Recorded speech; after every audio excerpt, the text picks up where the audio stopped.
So you probably heard the name Nova before. Even if you're just a viewer of the MCU movies, you heard the words Nova Corp, especially if you watch Guardians of the Galaxy. So today, I wanted to talk about a very special character to a lot of people, Richard Rider, or you could probably say Dick Rider, which is the perfection of naming. So special thanks to MYX for giving the suggestion this month. As always, if you want a video done about a certain character or subject, you can always join my Patreon and get a special perk where you get to choose a character, a movie, a show, whatever, comic that you'd like me to cover, and I will do. And everybody else who has been watching my videos, thank you so much. It means a ton to me. So, just like all my other videos, I like to tackle a bit of the origin of the character and how we got to either the storyline or the idea around the title of the video. In this case, a lot of what I want to focus on is in the later half of Nova's run. But let's talk a little about old Nova when he was just starting out and he was the best Green Lantern, Nova Corp member ever. So one of the last members of the Nova Corp decided to bestow his powers on a young teenage boy named Richard. See, Richard is just a normal teen that comes from Long Island, you know, that place that people might know someone from there but never visited because it's fucking Long Island, and coming from someone who lived in New York, it has very few nice places there. Anyway, that's where Richard comes from. The next 20 issues are basically a very Saturday morning cartoon of Richard Rider learning to be a hero, working with other superheroes like Spider-Man, and basically creating a character to root for. Thing is that this is 1976, and Richard isn't even a D-list character. He's more like an E-list character. And I know people love Wolfman, but man, these issues were a struggle to get through. As much as I love what Richard becomes, this early stuff just was not for me. However, what did help Nova gain some huge popularity points was in the early 90s with the New Warriors team. See, New Warriors was the equivalent of Teen Titans, but for Marvel. And they were basically either teens or young adults, but not kids, working together to stop crime upon other stuff. Mostly looking as kind of a gateway for young readers, but also not too childish. Nova got to be the star and center of this team, along with characters like Speedball and Firestar. Well, on this team, he went by the nickname Kid Nova, which, yes, sounds dorky as hell, but oh well, we got some great character development in these arcs. He formed wonderful connections with most of the team, learned to be actually a team player or even a little bit of a leader, while also finding his path in life little by little.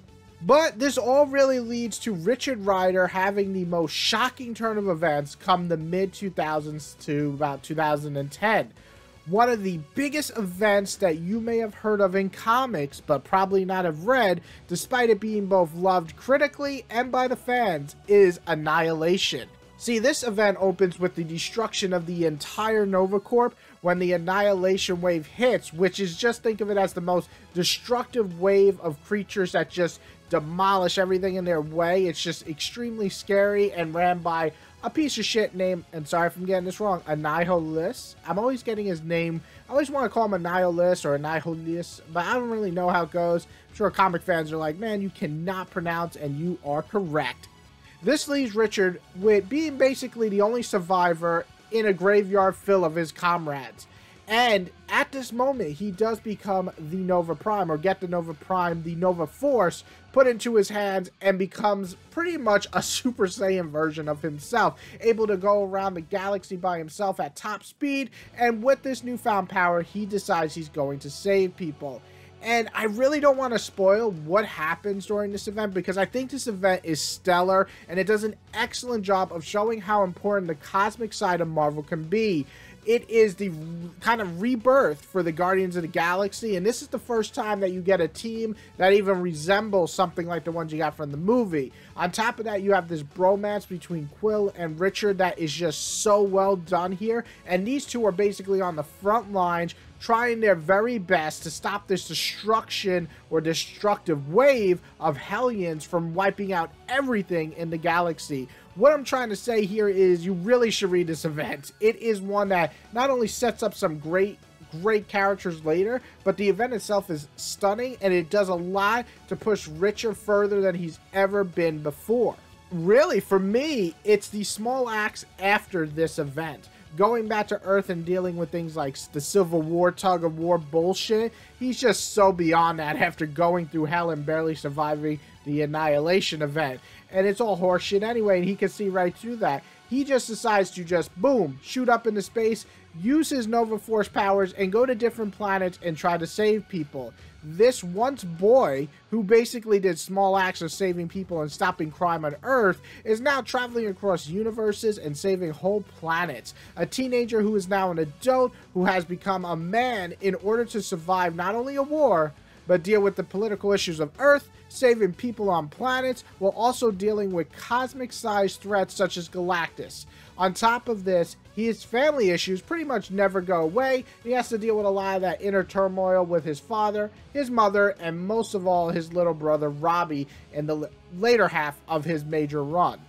See, the thing is, what I love about Richard Rider is that he's just a regular guy trying to balance life between him being a hero for Earth while also being a cosmic hero, while preventing the death of everyone as well most of the time.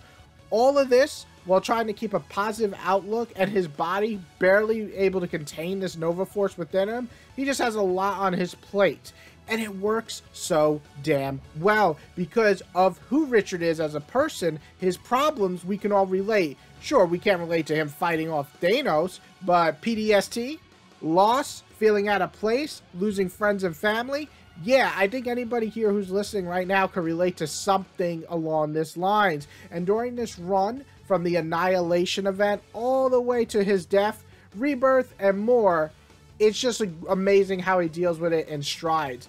But I really do want to talk about his return, because Nova came back kind of as a major character a few years ago, and I really like what they're kind of doing with him now. See, after coming back from the dead, you saw a new Nova, and he didn't know who this was, and that is Sam. Now, I will actually get to do a video on Sam and go deep into why I love him as this new young Nova, but now this Nova is like, why am I here? What am I doing? And he's also dealing with a lot of his own PTSD and demons, and especially in the newest Guardians run, you really get to see that, where he's suffering from major issues, going to a psychiatrist and trying to figure it all out, you know, talking about his best friends dying, his family's in shambles, his love life, his own death, is all just great stuff that he's dealing with in such a different and mature way, something you don't usually actually see in superhero comics. But my point is that he never gives up. He always pushes forward. Not in like a heroic, I can do anything, I have to way like Superman, or a dark and moody way like Batman, but in a normal, hey, this is life and we gotta keep going forward, otherwise we'll stumble and fall. And while that might not sound like something that's from a superhero, it is exactly the reason why a lot of people love this character. His relatability and his kindness to others, and his passion to never stop moving forward and helping people. And Richard, you are one badass motherfucker in my book, despite coming from Long Island. But yeah, I love Richard Rider, but what do you guys think? Is he a character that you really enjoyed? Is it a character you never really read that you want to? Or do you just think he sounds lame? You know, there are people out there who think that. I don't blame you when you look at his costume. Not my favorite costume in the world, but it does what it has to do. I hope you guys enjoyed this video. If you want to see more, of course, always like, subscribe, all that good stuff. Join my Patreon if you want me to do a video of your choice. And yeah, I hope you guys have a great day. Bye.